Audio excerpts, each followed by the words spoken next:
Stop building the wrong MVP for investors. Let me know if you're experiencing this. You don't know what MVP investors want to see, especially if you're raising early stage funding. Or you might have built an MVP and the investor really doesn't acknowledge it, trust it. It doesn't help move the needle in terms of convincing that investor to fund you.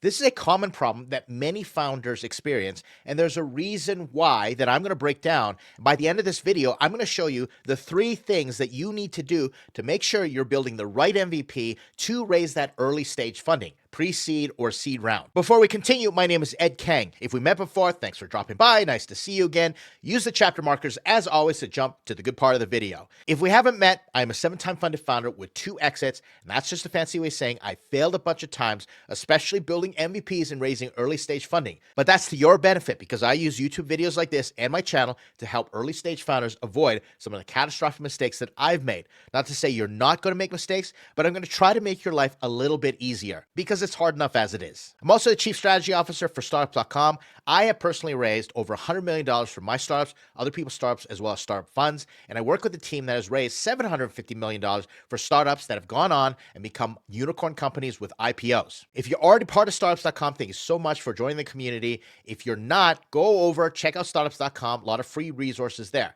And while everybody's here, do the YouTube thing, like, comment, subscribe, always helpful. I want to know what you think. Let's jump into building the right MVP for that early stage investor. First up, I have a bone to pick. I think we need to stop changing the definition of minimum viable product of MVP. MVP is a term that was made famous by Eric Ries in his book, Lean Startup. Now, MVP as a term had been around long before then, but he kind of put it on the map in terms of giving us a playbook on how to do early stage startups. But then, as human nature takes over, and most people do, they started to change the definitions and the names, came up with different iterations to try and explain different aspects of building an MVP.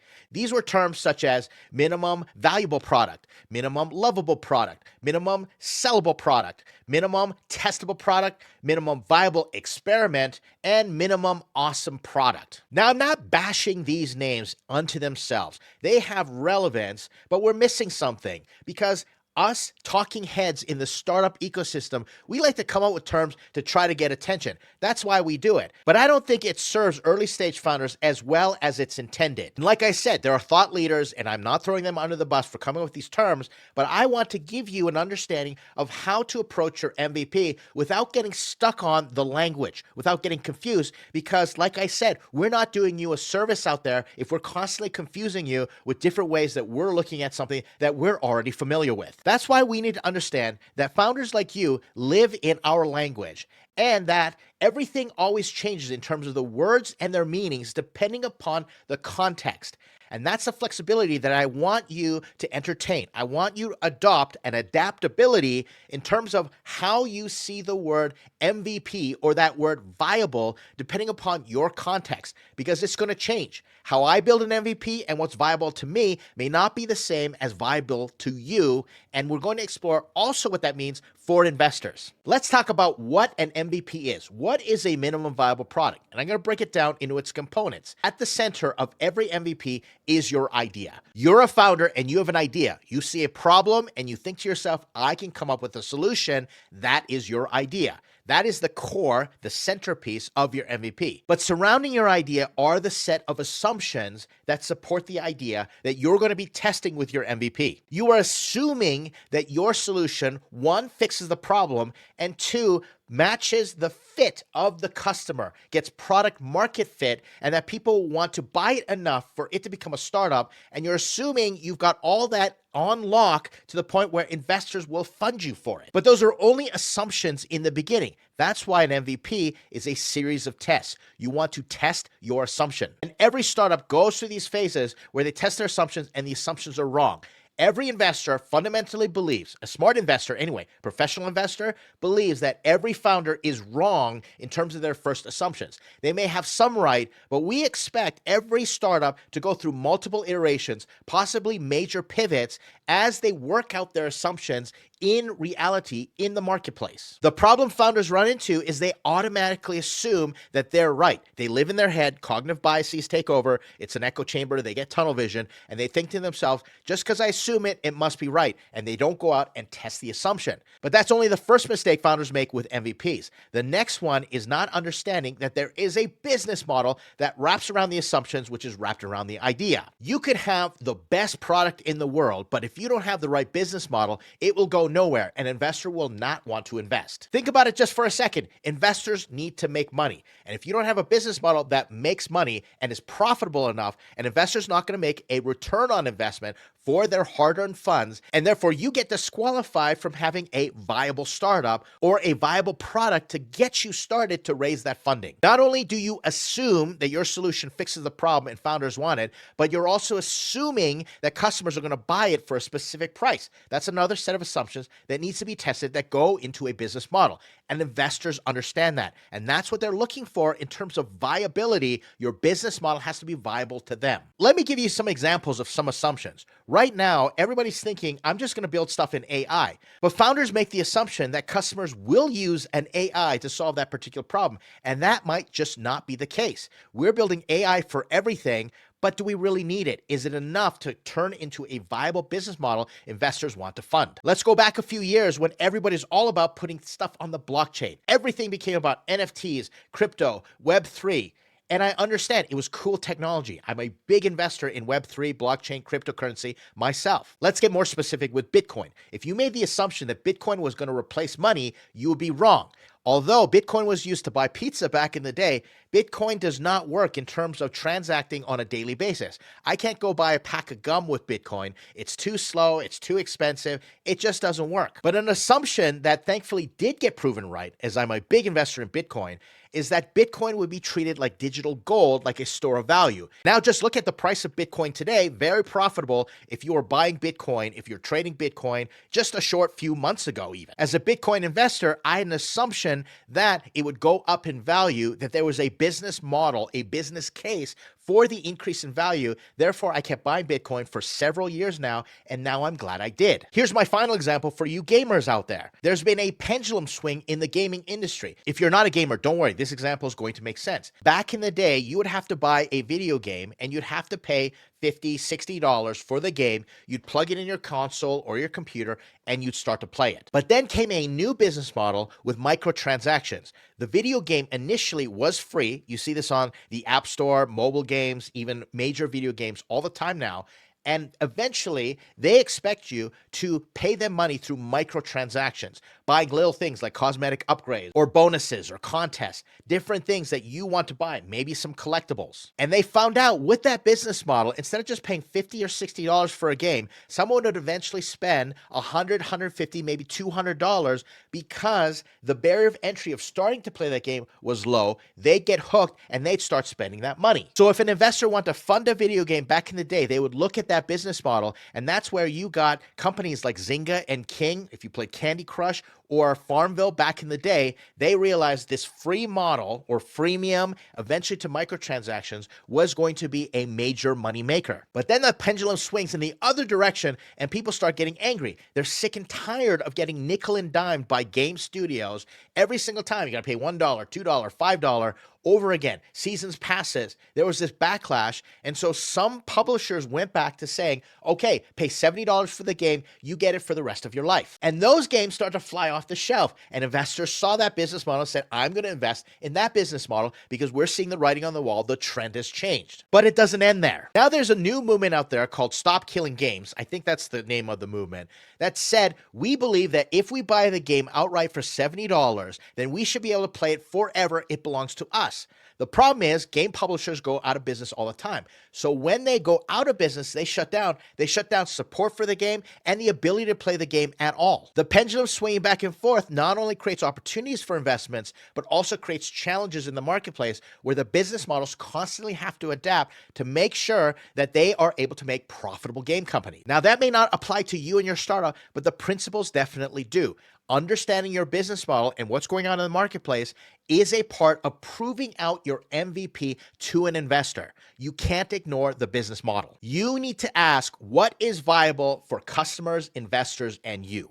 We are breaking this down, what to do, into three main buckets or personas. There's the customer, there's the investor, and there's you. Keep this in mind. Think of three distinct people who are going to participate in ensuring your MVP is viable. And I use air quotes because viable is going to mean something different for each of these personas. Here's how you build the right MVP. First, you want to test your riskiest assumption of what is viable for the customer. The context is the customer. Therefore, the word viable is going to mean something different than other contexts. In this case, we are focusing on the customer. Every MVP has a set of assumptions that are risky, but they can be prioritized in some being riskier than others. I work with a founder right now who's building an MVP, and it involves having fans get recognized for being the first fans of recording artists, celebrities, and getting rewards for doing so. How it works is the fan goes and downloads their history of how they've been following the artist and sends it to this founder's app, and they get recognized. Now, the easiest assumption to make is that fans want to be rewarded for their loyalty from the bands or artists that they follow. That's pretty much a no-brainer. That assumption has already been proven. We see this happen all the time. But the riskier assumption is whether or not a user will go to a different platform, download their data, and then give it to this new startup to get recognized for their rewards. There's friction, and this startup is asking the customer to change their behavior and do something above and beyond. That's an assumption that has to be tested. But there's even a deeper assumption that the customer can go to these other platforms, and the other platforms will let them download that data to give to another startup. And for the MVP, the test is not whether fans want rewards and putting out a landing page to say, do you want rewards to recognize you as some of the first fans, the most loyal, diehard fans for certain recording artists. We don't have to test that. What the founder does have to test is whether or not the user will go out of their way to download, go through the rigmarole, work through the friction and the process to download that data, and those platforms will allow them to do so to make sure that the business model of this startup will actually work. As the adage goes, just because you can doesn't mean you should. Just because you can build a solution doesn't mean you should, and it is viable enough, valuable enough to become a startup that the investor believes you've de-risked the opportunity enough that they can make money. And not only just money for them, if they're a general partner and they've got limited partners, they need a 50 to 100, 200x return to make sure that their fund is whole and they're profitable. That's a lot of pressure on you to prove the viability of your MVP. So now let's say you have proven it, you've tested the riskiest assumptions. The next thing you're going to do is align and nurture it until it becomes viable for the investor. What this implies is that every investor has a different investment thesis. Some are basic in terms of how much revenue you've had to make. Others are more involved, such as the type of industry or competitive analysis. Every investor is a little different. Now, they can be clumped into categories such as pre-seed, like the stage, or the type of industry, what they're looking for. But then it gets down to fine-tuning their preferences, even to the point of what they need to see in the type of founder. What are the characteristics that they want from you to indicate signals that you are a viable founder to invest in? This is where founders make the next mistake. They come to me, they join startups.com, they come to my advisory cohort, and they say, how do I know if an investor will invest in my startup? What stage will they invest in? How much will they invest? What do they need to see? How much traction do I need? What terms are they going to give me? And my answer is always the same. Go ask them. And if you can't ask them, go research it, because every investor is different. What is viable to one investor is different for another investor. Let's say you hit an investor that says, I need to see at least $100,000 ARR with your SaaS before I even consider you. Your job is to go out there and nurture your MVP,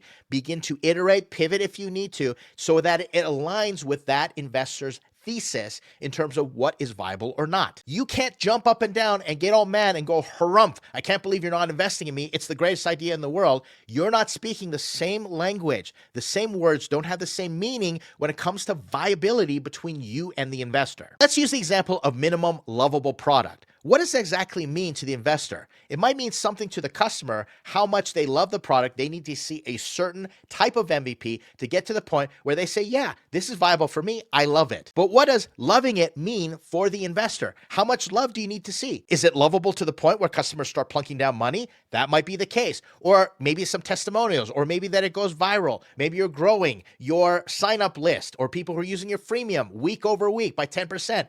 I don't know what that looks like. every investor is going to be different. That's why you have to go ask or use the tools that I'm creating, putting out there. I do so much investor research and I put it all in one spot, offered at startups.com. Go and research them. You can use other solutions such as Crunchbase or PitchBook, or go out and do something on LinkedIn. Use Perplexity if you want to, but go and research, because the context changes from investor to investor in what is viable, and it is your responsibility as the founder to align that and make sure you nurture your MVP to that point in time where you've de-risked enough and they say, I'm ready to start writing checks to you. Finally, we get to the third main mistake that founders make, and that is listen to what's viable to them. Instead, you want to ignore what's viable to you as a founder and treat yourself like an investor.